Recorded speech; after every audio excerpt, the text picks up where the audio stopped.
Name something that gets passed around. A joint. A joint?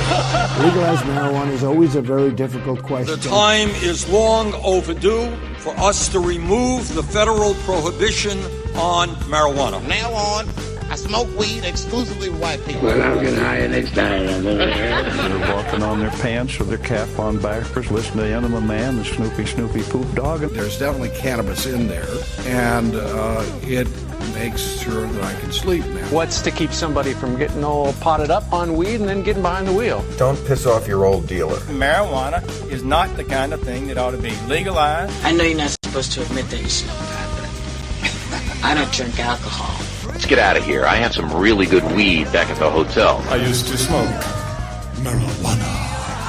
I don't care if an adult wants to smoke marijuana. They shouldn't go to prison for it either. All right, welcome back, Tokers and Tokettes, and bad host. Oh, I'm so sorry. I am so pissed off that I messed up that rant. It was so good. Oh, my God. See, on my little software here, there's this little icon I can push that turns off the microphone. See, I can turn it off, I can turn it on, I can turn it off.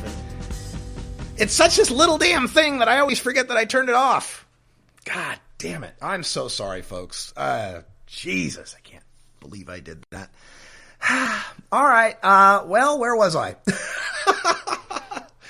Well, first thing I was saying in the rant was, if you're a pot smoker out there who voted for Jill Stein or Gary Johnson, I don't want to hear dick from you if they shut down your marijuana shop. Okay? You had your chance to stop Donald Trump, and you didn't.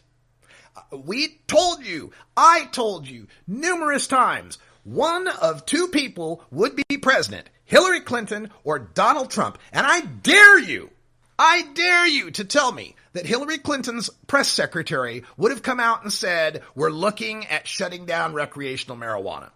I dare you to tell me that Hillary Clinton would have signed an executive order reversing the Obama administration's policy in the reduction of the use of private prisons through the Department of Justice. I wonder what Jill Stein or Gary Johnson thinks about Spicer's press conference today. No, wait, I don't wonder, because they have zero power. They can do nothing to help us. And I went around on this with a good friend of mine here in Portland, a really good guy. He's been a longtime member of the Pacific Green Party. But I've had it. I'm sorry, I can't. This is now the second terrible, horrible, awful, no good Republican I'm having to live under because too many people bought into that false equivalency. They're both evil. I'm not ever going to vote for evil. They're both the same bullshit. In the next election, folks, please understand that the next person who will be president will be a Democrat or it will be Donald Trump, assuming he's running for re-election and hasn't been impeached by then. And please, for the love of God, vote for the Democrat. So that was the first part of the rant. What else did I have to say? Oh, yeah. This whole Sean Spicer thing, when he's talking about medical marijuana and recreational marijuana, well, that's quite different. Medical, yeah, the president understands people get relief and suffering, but recreational, that's quite different. Yeah, more of that. What do we even call it? Medical apartheid? We'll come up with some name for it, but more of this, let's separate pot smokers by the reason they smoke. And if your reason's good enough, well, we'll let you slide. If your reason's not good enough, into the cage. I've been telling the medical marijuana people this for the longest time, that you continue to fight only for medical marijuana, your marijuana is going to become medical only. And when you hear this talk from Spicer about the opioid epidemic, the opioid crisis, we shouldn't be promoting people using marijuana when we've got this opioid epidemic. People in my feed are coming back saying, well, what an idiot. Everybody knows that marijuana use reduces the opiates. Marijuana reduces the opiate deaths. That's the solution for the... Look, we know that. But here's the problem. Number one, all that data, all those studies about opioid reduction has to do with medical marijuana states.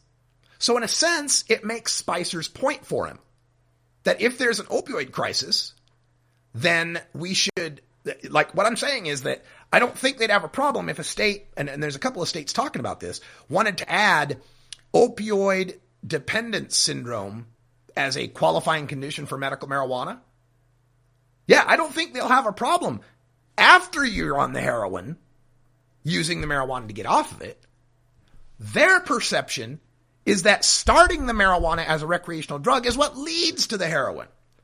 So tweeting all this stuff about how marijuana states have less opioid use isn't going to help, because they think it's the medical marijuana that's getting the people off the opiates, not keeping them or maybe keeping them from starting the opiates. But they still believe wholeheartedly in the gateway theory. They still believe that the use of marijuana is what primes people to use other drugs. And as long as they believe that, as long as we maintain this separation between medical and recreational, we, the recreational consumers, are going to continue to be subject to all sorts of federal interference.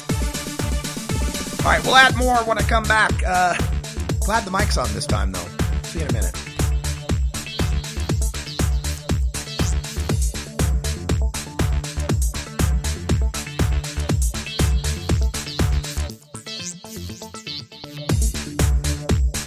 This is the Russ Belville Show on CannabisRadio.com.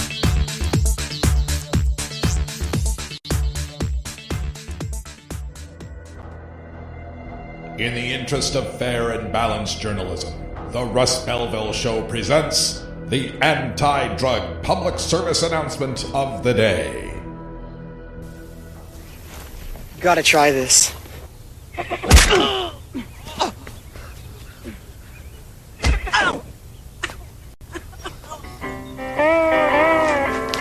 You know a bad idea when you see one. Live above weed. Live above the influence.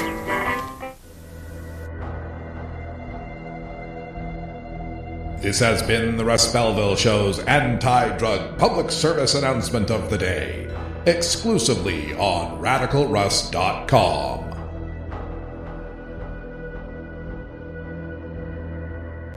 Hey everybody, it's Radical Russ here from 420 Radio, inviting you to be like me and get your ink done at Lucky Horseshoe Tattoo, Fort Worth's most female-friendly, clean, sterile, awesome tattoo shop. Thomas and his crew are true artists who can design you a custom piece or use a design you bring in. Lucky Horseshoe Tattoo also offers all styles of tattooing as well as piercings and all-around fun. In the DFW area, stop by Lucky Horseshoe Tattoo and tell them Radical Russ sent you. Trust me, it'll feel awesome. You're listening to the Russ Belville Show. Criminalizing marijuana is costing us a fortune. You can find Radical Russ online everywhere.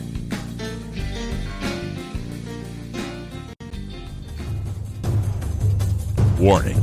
Hits taken on this show are larger than they appear. Do not try this at home. These people are professionals.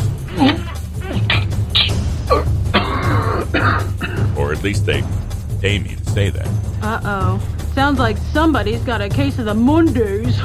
A public service message from the Russ Belville Show.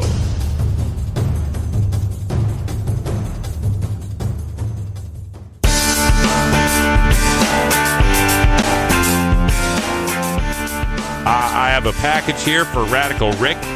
Is there a Radical Rick here? How about a Rick Russ? Any Rick Russ? Somebody named Freddie Barack has sent him a package. Anybody? What is that? Sounds like a skunk. You're tuned into the Russ Belville Show, the voice of the marijuana nation, only on CannabisRadio.com. Welcome back, everybody. One of my favorite things that's happening now since the election of Donald Trump is the cohort of people who voted for Stein, voted for Johnson. These people who constantly informed us that it doesn't matter which one you vote for, they're both the same. It's getting very fun for me to watch them backpedal and tread water as Trump does shitty thing after shitty thing after shitty thing. I actually have a running hashtag. Well, it's not a hashtag, but I've got a running tweet on this. If you look through my Twitter feed, you'll find my tweets that are called, quote, "It doesn't matter which one you vote for, they're both the same," end quote.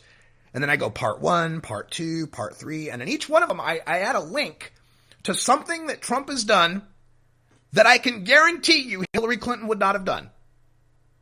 And I'm up to 27 now.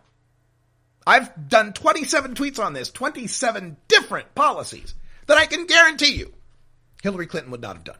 And yet, despite all this evidence that continues to mount as to what a disaster Donald Trump is, that he is by far the worst president ever, and that's saying something, despite all this evidence, these folks still have to cling to the thought that they didn't do anything wrong. I did the right thing. I didn't vote for evil. I didn't pick the lesser evil. I did the right thing. I'm a good person. I didn't cause this Trumpocalypse to happen. It's not my fault. Well, guess what? It's your fucking fault. Politics is a two-party game in this country. You can wish it wasn't. I wish it wasn't. But it's a two-party game, and one of two people would have won. It was Hillary or it was Trump, and you didn't pick Hillary, then you helped Trump. Period. Face it and own it so that we can get over this and get on to fixing things.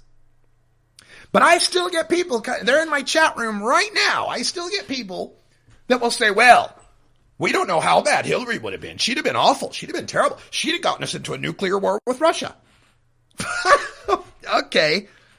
Rather than, just letting Russia take over the White House in a soft coup, I suppose. But it's just amazing to me. And I was caught up in this. This is why it's so amazing to me, because I was caught up in it too. I was a heavy-duty Bernie Sanders supporter, and I was caught up in the idea that Hillary Clinton is awful, she's evil, she's terrible, she's the worst thing ever since Sauron. She's more evil than Beelzebub. She's a terrible, despicable human being whose every fiber is consumed with evil and wanting to get rich and help the 1% and destroy everything that's good about the world. I was caught up into that. I was fully into it. I was fully into this idea that maybe we should elect Donald Trump because it'll be such a shock to the system. It'll kick the Democrats back into being liberals again. I was all into it. And then after it became clear that Bernie wasn't going to win, and I'm not happy about how that happened either. I'm not withholding my scorn for the Democratic National Committee. That's a whole nother subject. But what's going on here is that people are falsely equivocating the DNC did X, Y, or Z versus how awful Donald Trump is, right? Everything else is a secondary consideration at this point. Now, would Hillary have Clinton gotten in and maybe helped out her friends her rich friends in certain industries? Yep, sure. Would she be hawkish in her foreign policy? Yep, no doubt about it, absolutely. But she wouldn't be clueless about protocols when dealing with the British monarchy. She wouldn't have no idea what the nuclear triad is. She wouldn't think it's a good idea that maybe we ought to use our nukes sometime. And most of all, she wouldn't be reversing the Obama administration's work on ending some of the worst abuses of our criminal justice system. I know this for sure. And yet these people will still hold on. Well, we don't know how bad she'd have been. She'd have been terrible. She'd have been awful. If you're holding that stance, if you're really believing that we dodged a bullet by not having Hillary Clinton in office, then you need to start supporting Donald Trump. Right? Because see, my point is that as bad as Hillary would have been, in a lot of ways that I wouldn't have liked, overall, she'd have been better than Trump. So had she been elected, I'd have to start taking responsibility, taking account of the fact that I supported her. And when she started doing those bad things, I'd have to say, well, that's what we get. But on the other side, if you didn't support Hillary Clinton, then you need to start accepting that, hey, Donald Trump may be an asshole. Donald Trump may have done this terrible thing. Donald Trump may start raids on cannabis shops. Donald Trump might deport 11 million people. Donald Trump might shut down the border, et cetera, et cetera, et cetera. Donald Trump might let global warming drown Miami. Donald Trump might let pipelines go across all, et cetera, et cetera. You got to start accepting that. You got to start saying, whew, yes, Donald Trump's a terrible guy, but at least it's not Hillary. Aren't we lucky that we have Donald Trump? Isn't it a good thing that we have Donald Trump? You can't be mad at Donald Trump and be mad that Hillary Clinton didn't get elected. You can't hold this. If you're going to hold them as equally evil, then you need to be explaining to me just how awful the world would be right now under a President Clinton. And I doubt you can paint me a picture that's worse than the one we've got under Donald Trump right now. Let me give you another example. What Trump's up to. This was, he's doing this immigration crackdown. He's kicking out all these people, sending the immigrations and customs officers to the sanctuary cities, trying to deport people. Well, because of this, it looks like now the city of Miami may decriminalize weed. It's always been kind of weird because Miami-Dade County decriminalized and Broward County decriminalized. A bunch of places, Miami Beach is decriminalized, but the city of Miami itself has still maintained its prohibition. Well, since that prohibition leads to having to arrest people with a small amount of weed, and sometimes those people with a small amount of weed are immigrants, and once they're arrested, then we run into the possibility of them getting deported, Miami's deciding they may decriminalize personal possession just to stick a monkey wrench into Donald Trump's immigration plan. So I guess there's a silver lining that you can be proud of. The other thing, another great thing that's happening. This immigration crackdown is just another example of how this administration is going to live and die by its scapegoating, by going after marginalized groups. They're going after, transgender rights, the whole bathroom issue. They're attacking that. They're attacking the immigration. They're trying to, deport as many people as they can. Whole Muslim ban. If the courts hadn't stopped them, they'd still be doing that. Yeah, please tell me how Hillary Clinton would have proposed banning an entire religion. Please fill my head with that vision. I don't know how that worked out, but and so this is an administration. These are people who think that Trump in his mind, in his worldview, is all about good and bad. There's good people and bad people. Reminds me of George W. Bush with the evildoers, right? And in his mind, people using marijuana for medical purposes are on the good side, and people smoke pot for fun are on the bad side. And we know what he thinks about people that are on the bad side. What he thinks about immigrants and Muslims and all of the groups that, minorities, LGBT community, making fun of handicap guy. I mean, when I heard this Spicer thing, I was getting ready for the show. I started seeing the first tweets come across about it. Spicer hints that Department of Justice may go after recreational marijuana. And it was like clockwork, man. Like, I don't want to be right on this. I don't want to be right.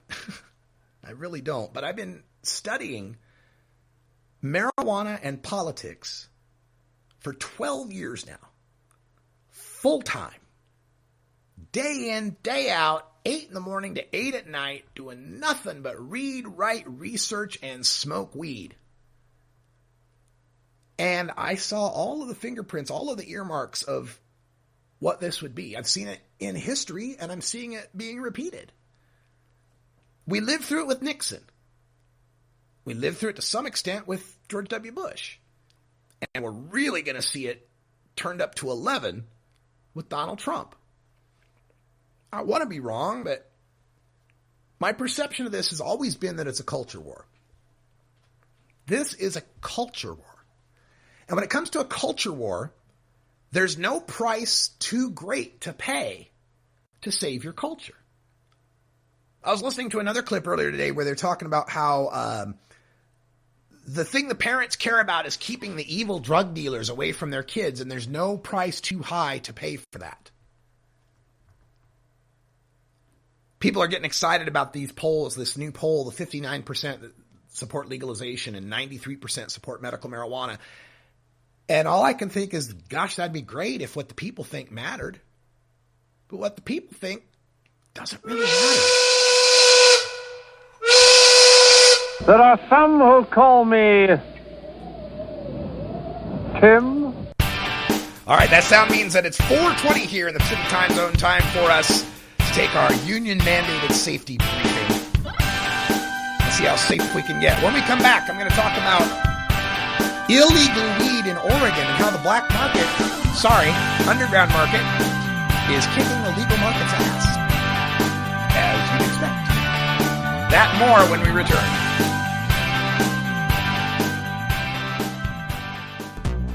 When you are starting up a medical cannabis business, you want a fired-up lawyer who understands the needs of cannabis consumers. The law office of Lauren Vasquez is your fired-up lawyer for the cannabis industry. Visit her website, fireduplawyer.com, or call 1-855-MMJ-LAWS for more information. That's 855-665-5297 for Lauren Vasquez, your fired-up lawyer, or email fireduplawyer@gmail.com. You're not high. You're listening to the Russ Belville Show. This was the largest audience to ever witness an inauguration, period. All right, maybe you're high, too.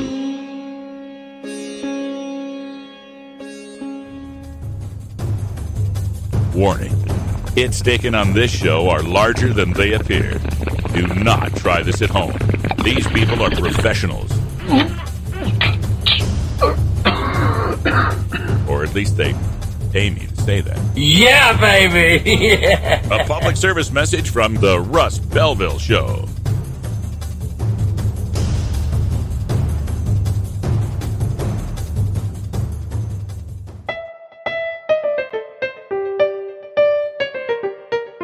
Remember, friends, there's more to life than marijuana. I just can't remember what it is. Why'd I come in here? This is the Russ Belville Show on CannabisRadio.com. Yeah, checking out some of my comments on social media. A couple of them. Not just here in the chat room, by the way. There's one on Facebook as well that said, I'd hold off on those I told you so until something actually happens. Just talk. Just talk at this point. Like, okay, I guess that's true. It is just talk at this point. My question would be, how much more talk do you even need? Right? Like, the guy who shouts fire in the movie theater, well, that's just talk until you've seen the fire, isn't it? Look, I agree with Maya Angelou, who once said, when someone tells you who they are, shows you who they are, take their word for it. And I think Trump and these guys are showing us who they are. They don't like weed. They're prohibitionists. They're going to go after it. And this, I haven't done anything yet. Just talk yet. It's like, well, what do you need? What else are you going to need? Like, when the first raid happens, what happens then? Oh, well, it was just one raid, and it was only against, it was somebody who was involved with the cartels, so that's different. And then if it's 2 or 3 raids, well, these are just 2 or 3 raids, but this was in California where they weren't really well regulated. I mean, how many excuses can you make? I mean, how much longer can you protect your ego for making a bad decision politically? Because the longer you keep doing that, the longer you keep denying the reality of what's going on here, the longer it takes for us all to band together to do something about it. If you think it's just talk, you're not very motivated to want to stop it then, are you?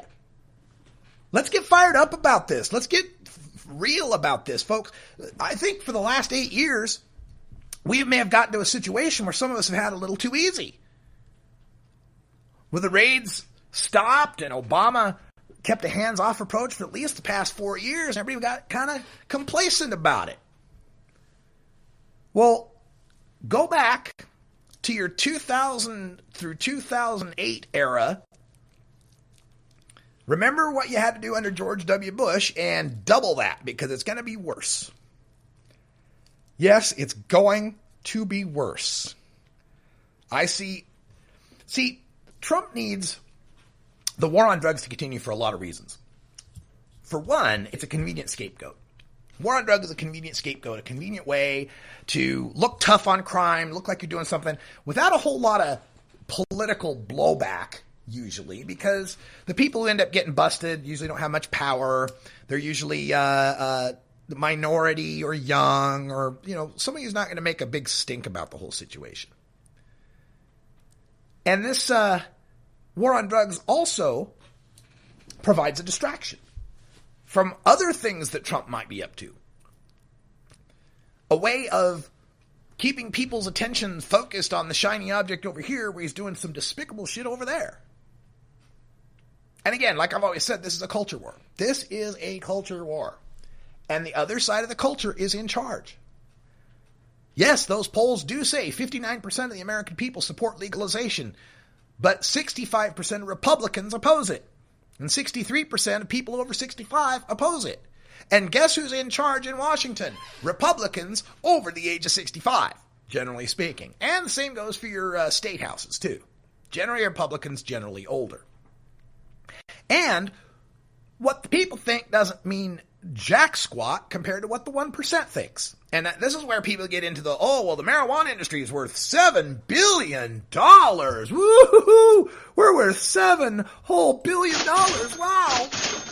And the problem with that, Pfizer, one pharmaceutical company, its profits were $7 billion. Not its sales, not its gross, not like what we're talking about with marijuana, where it's all the sales combined, medical and recreational, in all the states is $7 billion. One pharmaceutical company made a $7 billion profit last year. Or think of, same with InBev, Anheuser-Busch InBev, the makers of Budweiser, $8 billion profit last year. One alcohol company. Then consider what is the profit of your average timber company? What's the profit of your average paper company? What's the profit of your average oil company? What's your profit of your average plastics company? Think of all the companies that would be put in a bind having to compete with fully legalized marijuana.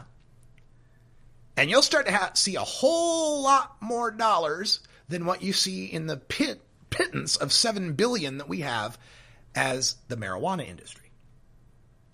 The other consideration on this would be, it creates so much jobs. You see that report that just came out that said there's going to be more jobs in marijuana than in manufacturing.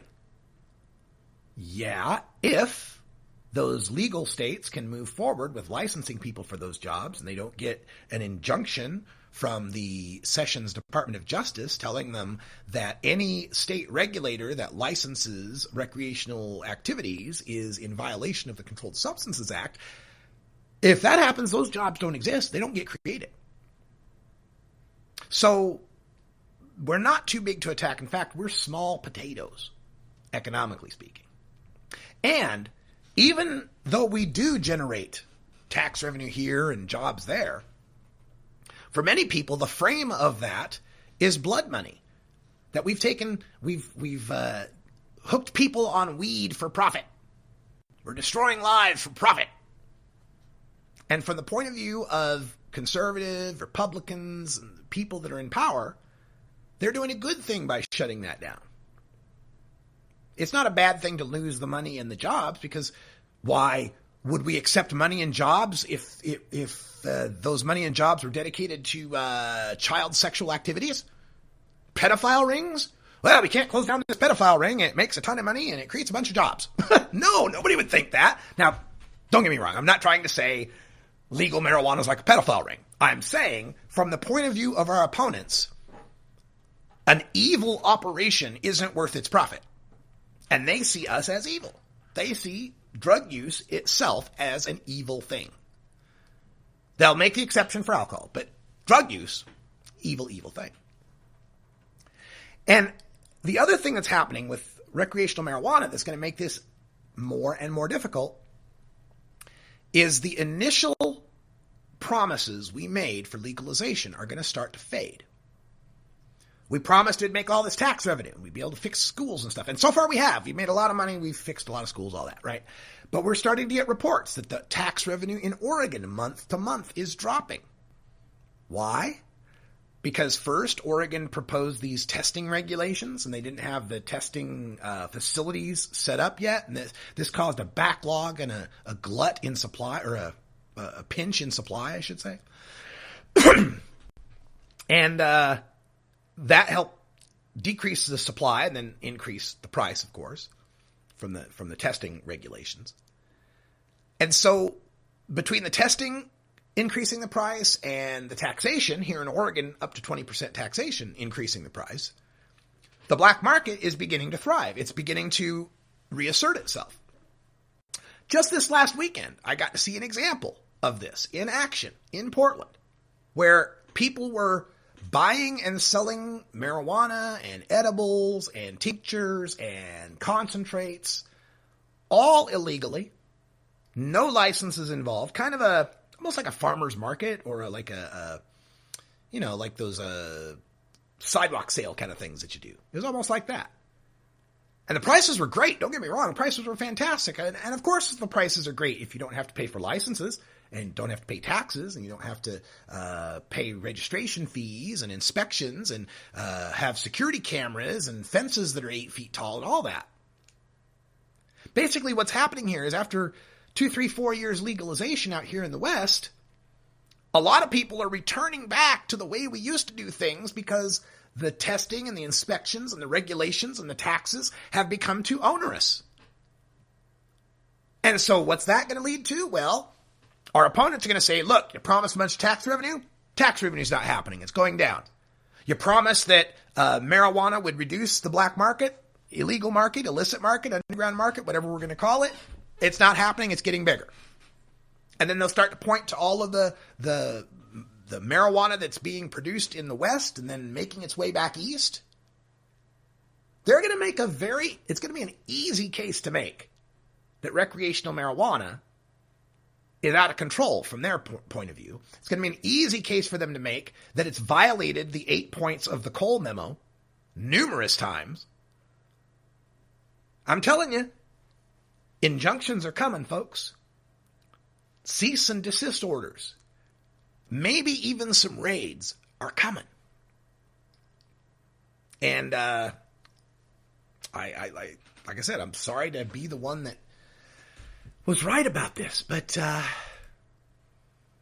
maybe next time there's an election, more people will listen to me. Maybe. We can hope.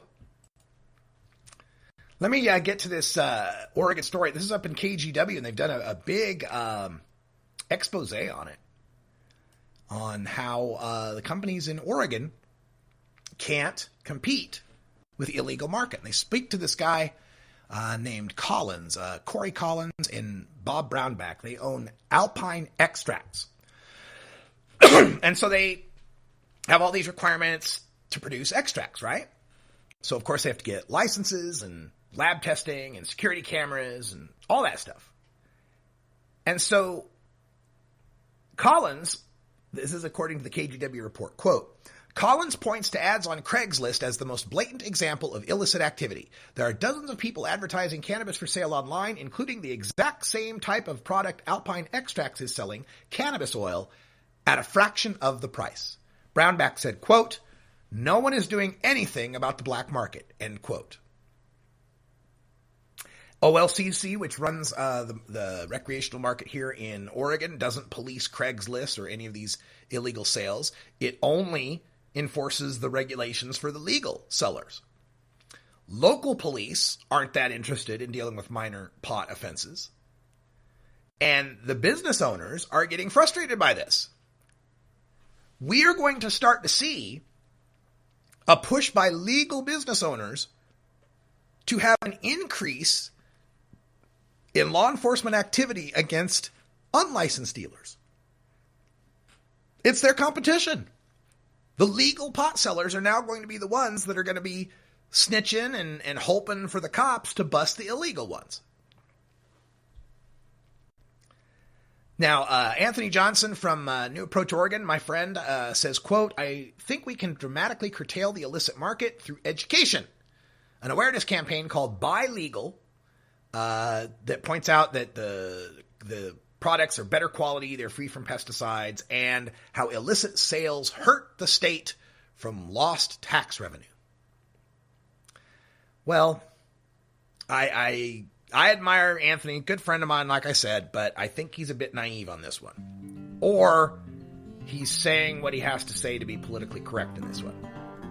Because I don't know any pot smoker out there who's going to be swayed by the argument that buying a $20 bag instead of a $40 bag is evil because the state doesn't get any money. Now, I don't think that's going to be... and this worry about pesticides... Folks, we've been smoking weed out here for decades, and we never once had a consideration of whether there was pesticides in it or not.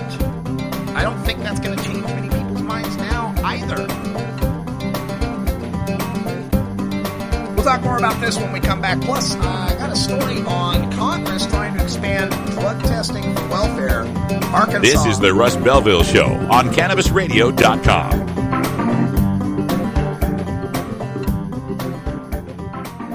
You know Herb Thrasher from the Herb Thrasher Flower Hour.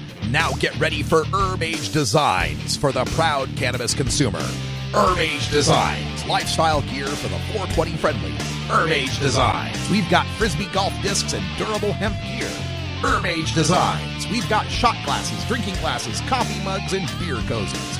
Check us out on Facebook and online at herbagedesigns.com and follow Herb Age and Herb Thrasher on Twitter. You're listening to the Russ Belville Show. A substance that half Americans think should be legal and more than 2/3 say the states should be free to regulate. You can find Radical Russ online everywhere. Warning. Hits taken on this show are larger than they appear. Do not try this at home. These people are professionals. Or at least they aim you to say that. Where'd you learn that, Cheech? Drug school. A public service message from the Russ Belville Show.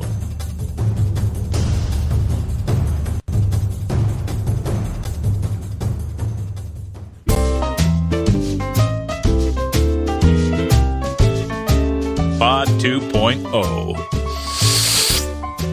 It's not your father's Woodstock weed.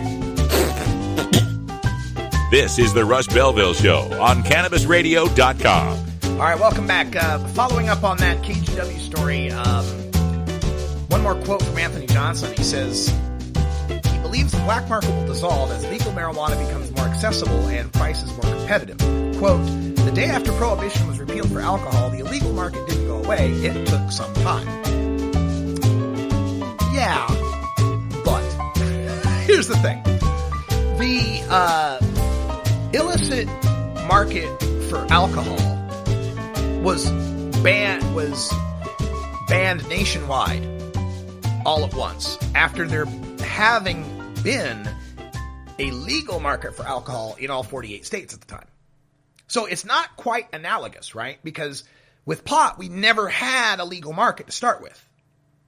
With alcohol, there was a legal market, and then a short time there was an illegal market, and then it went back to being a legal market. So after Prohibition ended, there was something familiar for people to go back to.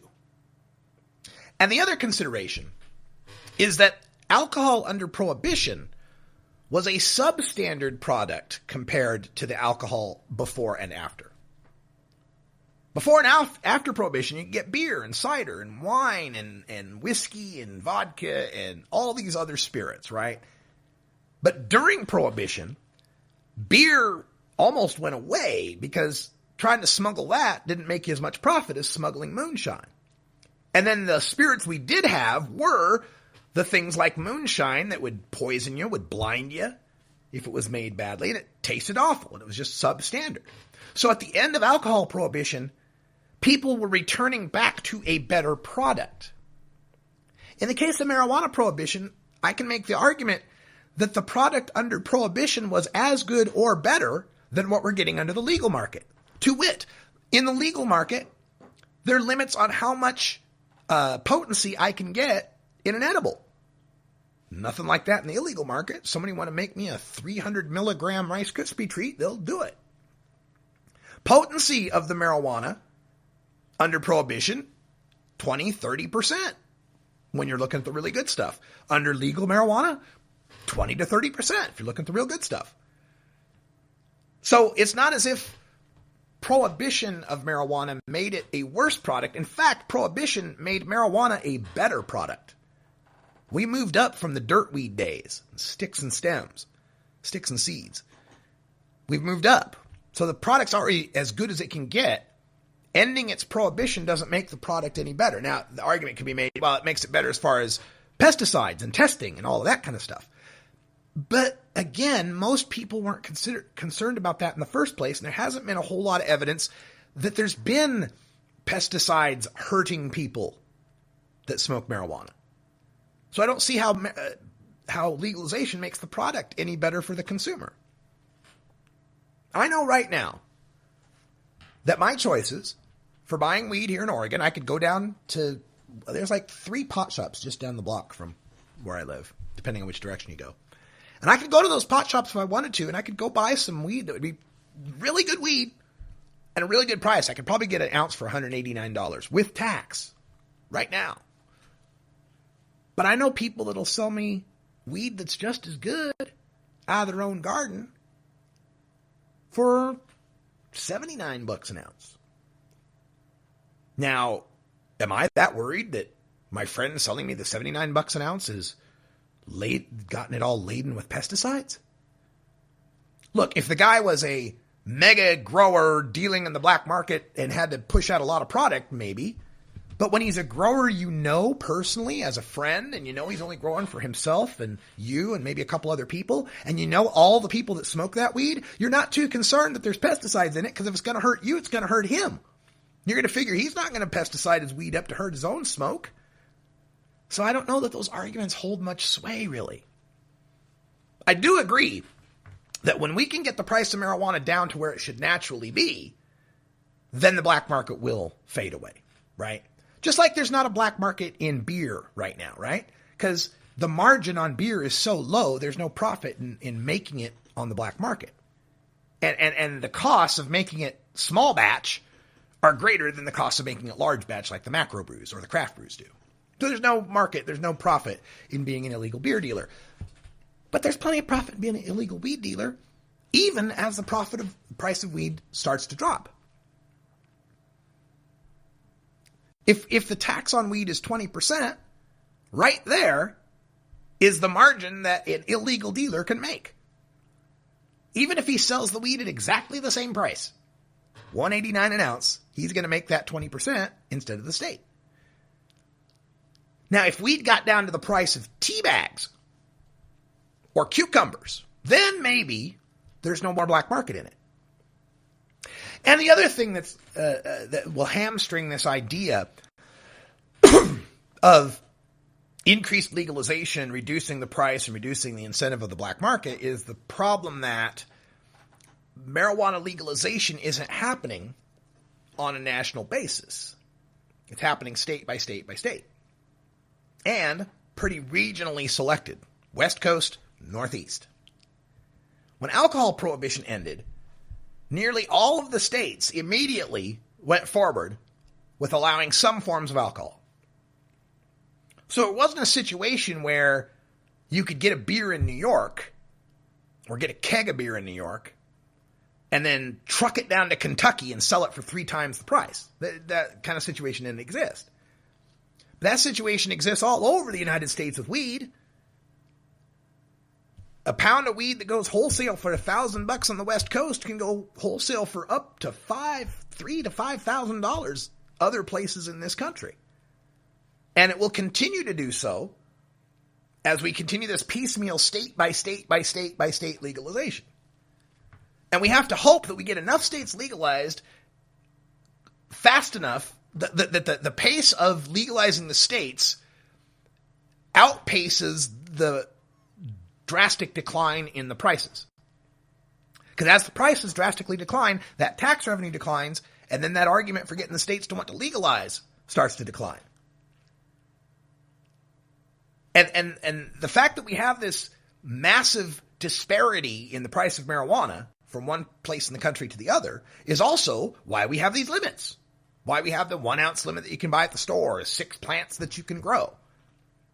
Nobody tells me how much beer I can buy. Right, because nobody's afraid you're going to buy 120 cases of beer, put them in a van, and truck them across the country and sell them for 3 times the price in violation of law and contravening taxes. But they are worried you're going to do that with weed. And that's why we have these limits.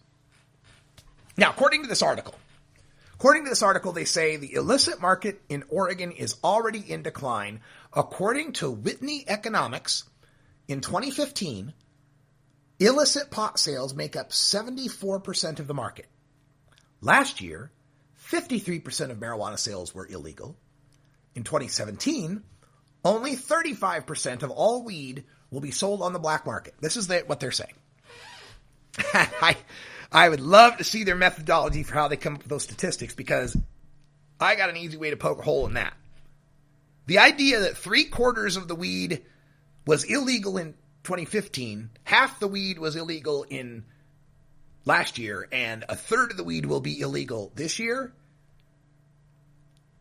The only way that would make any sense is if we've got no accounting for what's leaving the state.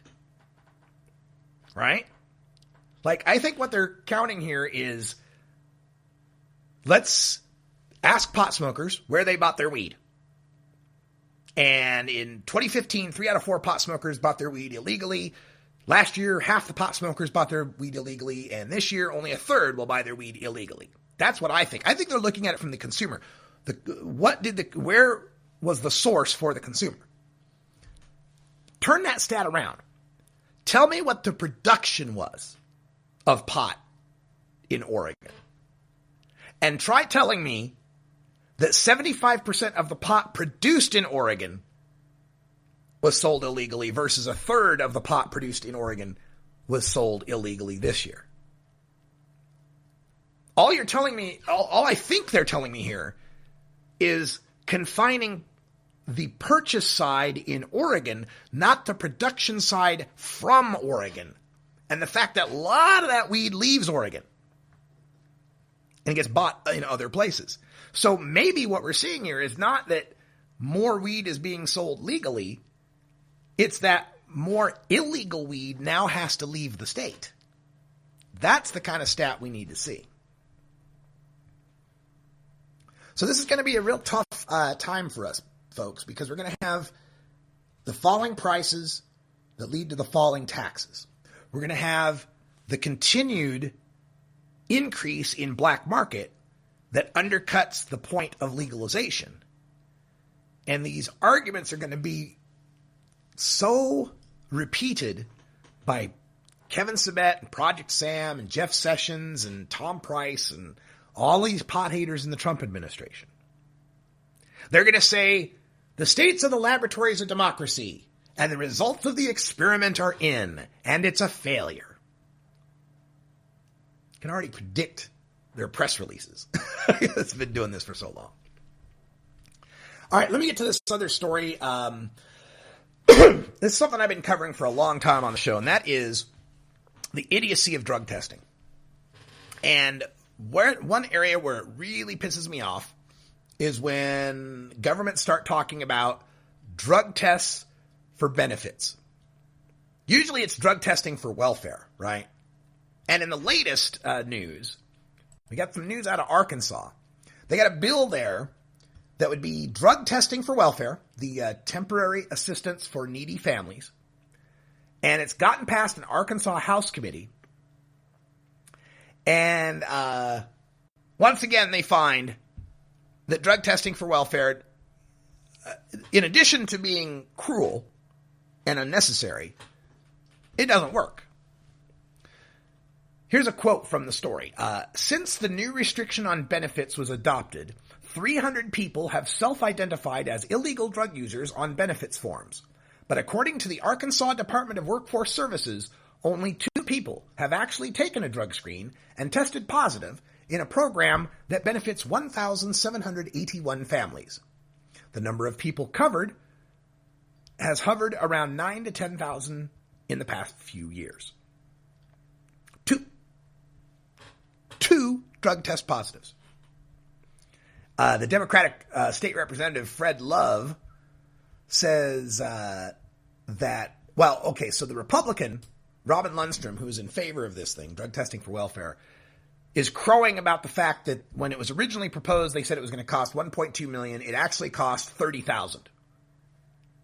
And the Democrat responds, well, if that's two people, that's $15,000 a person to defer the cost of an average person's welfare benefits that is $300 to $400 a month. We spent $15,000 to save the state $400. We'll talk more about drug testing for welfare, how terrible it is, what a bad idea, and what the Trump administration is doing now to expand drug testing to unemployment benefits. You're listening to the Russ Belville Show. I'm Radical Russ. We're right back after this.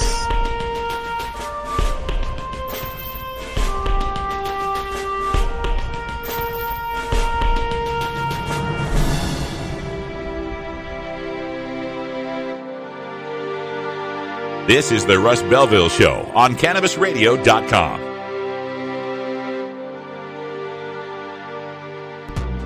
When you are starting up a medical cannabis business, you want a fired-up lawyer who understands the needs of cannabis consumers. The law office of Lauren Vasquez is your fired-up lawyer for the cannabis industry. Visit her website, fireduplawyer.com, or call 1-855-MMJ-LAWS for more information. That's 855-665-5297 for Lauren Vasquez, your fired-up lawyer, or email fireduplawyer@gmail.com. You're listening to the Russ Belville Show. Tough on crime, lock them up. But that wasn't the answer. You can find Radical Russ online everywhere.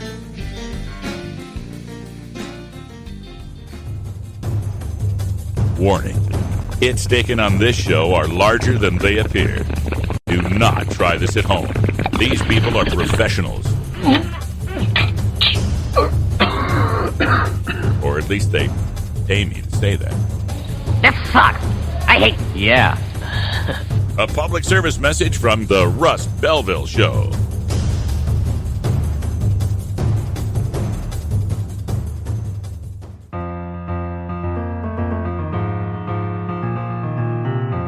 Pod 2.0. It's not your father's Woodstock weed. This is the Russ Belville Show on CannabisRadio.com. All right, as I was saying, drug testing for unemployment. Latest thing that the Congress is working on. The House has already passed it. It's moving to a Senate vote. And they're moving to expand drug testing of unemployed people seeking government benefits. It would overturn the Obama restrictions on that.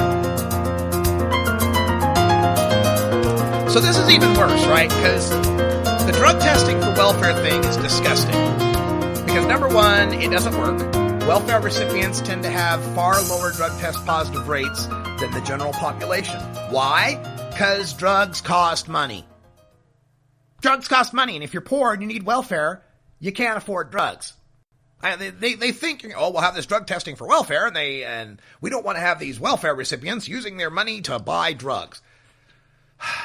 This is the same kind of attitude of people. We don't want them using their food stamps to buy steaks and all that kind of shit. Look, are people free or are people not free? This idea that you're going to give someone a welfare benefit and then that gives you the right or us the right as the state, as the government to then micromanage their lives, that's bullshit. That's anti-American as far as I'm concerned.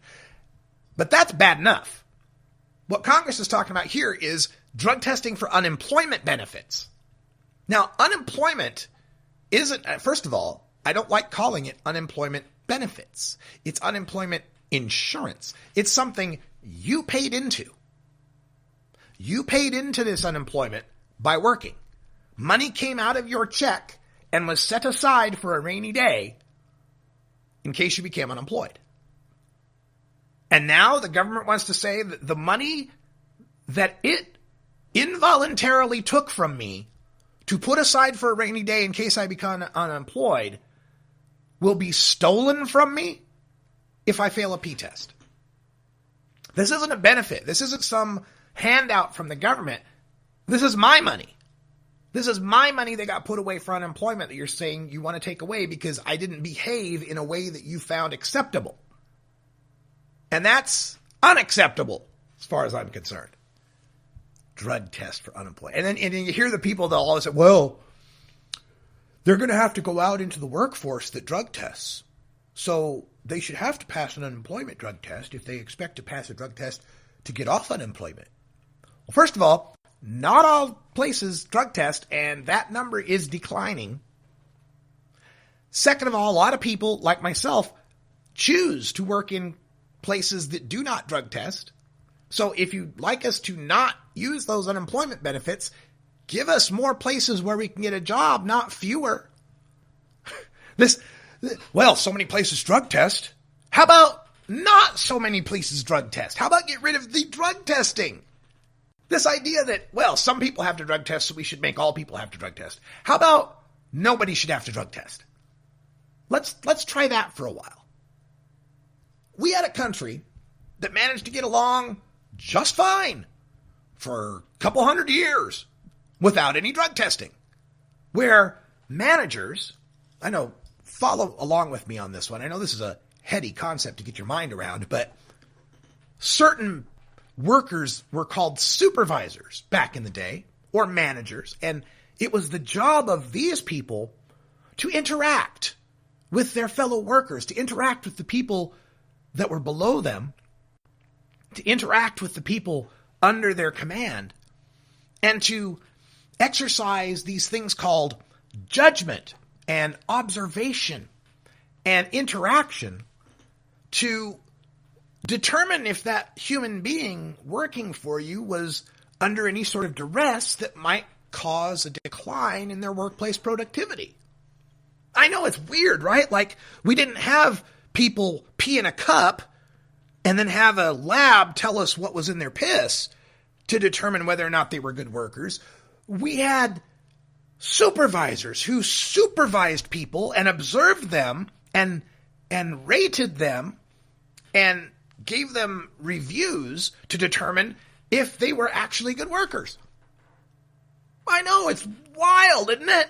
Wow, what a concept that, like, in the workplace, humans could interact and work with each other, and some of those humans could be in charge of the other humans and determine whether or not they were able to work that day. But sometime in the 1980s, we determined that human beings can't really determine whether or not a person is a good worker. They're not really good judges of character. Humans aren't. Piss test, though. Oh boy, if we can find some marijuana in your piss, that tells us everything we need to know. So yeah, unemployment, drug testing for unemployment, something that the Obama administration put a kibosh on, and something I can guarantee you a Hillary Clinton administration also would have kept intact. But it doesn't matter. They're both the same. It doesn't matter who you vote for. You might as well vote for Jill Stein. All right, what else do we got on the old ticker here? Just about 30 seconds before we go. So let's remind you that we'll be back here tomorrow with more news and views you can use for the cannabis community. And I promise to never use that one button again. Man, and I had a lot of people that were paying attention to the rant this time. Kaliko was out there waiting for the rant, and he's like, there's no rant. Oh, no. Quick couple of stories out of the UK. Or one out of the UK, excuse me. Vietnamese girl. This Vietnamese national named Lee got busted in a cannabis farm. 150,000 pounds worth of cannabis. And she was jailed for 3 years. And she's still in jail? Yeah, she's still in jail. She's been in jail for 3 years. She's still in jail. And she's protesting because she says, when I was there on the farm and you busted me, I was only 16. And under UK law, you can't do that kind of jail for minors, right? Social workers said she was between 23 and 27. Now, she's finally produced a birth certificate proving that she is now just 17 years old, and her appeal has been thrown out because the judges won't accept this fresh evidence. The drug war. That's all the time we got. Thanks for joining us. Until next time, take care of each other, Tokers. This is the Russ Belville Show.